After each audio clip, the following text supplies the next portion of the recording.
வணக்கம். ஏமனில் கேரள செவிலியர் நிமிஷாவுக்கு மரண தண்டனை நிறைவேற்றப்படுவது தற்பொழுது தற்காலிகமாக ஒத்திவைக்கப்பட்டிருக்கிறது. நிமிஷா பிரியாவுக்கு நாளை மரண தண்டனை நிறைவேற்றப்பட இருந்த நிலையில் தற்பொழுது நிறுத்தி வைக்கப்பட்டிருக்கிறது.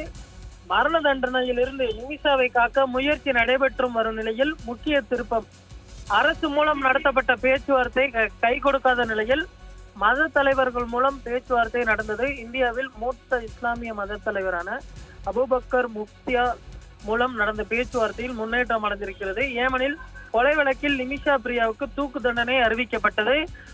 ஏமனில் கேரள செவிலியரால் கொல்லப்பட்ட சொல்லப்படும் தலாலா குடும்பத்திற்கு அபுபக்கர் பேச்சுவார்த்தை நடத்தினார். பேச்சுவார்த்தையில் தலாலாவின் நெருங்கிய உறவினரான நீதிபதி ஒருவரும் பங்கேற்றார். இந்த நிலையில் தான் தற்பொழுது தூக்கு தண்டனையானது அறிவிக்கப்பட்டது. தற்பொழுது அந்த தூக்கு தண்டனையை ஒத்திவைக்க வேண்டும் என தொடர்ந்து பல்வேறு மக்களும் கோரிக்கை விடுத்து வந்த நிலையில் தற்பொழுது அது ஒத்திவைக்கப்பட்டிருக்கிறது.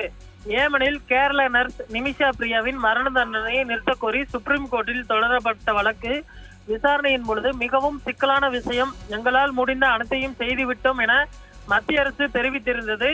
கேரளாவின் பாலக்காட்டை சேர்ந்தவர் நர்ஸ் நிமிஷா பிரியா, 38 வயது. இவர் மேற்கு ஆசியா நாடான ஏமனில் நர்ஸாக பணிபுரிந்து வந்தார். அங்கு தன்னுடன் பங்குதாரராக இருந்த ஏமன் நாட்டவரை விஷ ஊசி போட்டு கொலை செய்த குற்றச்சாட்டில் அவர் கைது செய்யப்பட்டார்.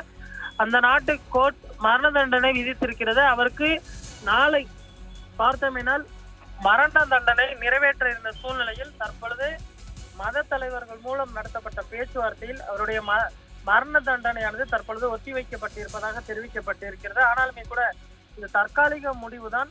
வரக்கூடிய காலங்களில் அவருக்கு நிச்சயம் மரண தண்டனை நிறைவேற்றப்படும் என தற்பொழுது தெரிவிக்கப்பட்டிருக்கிறது.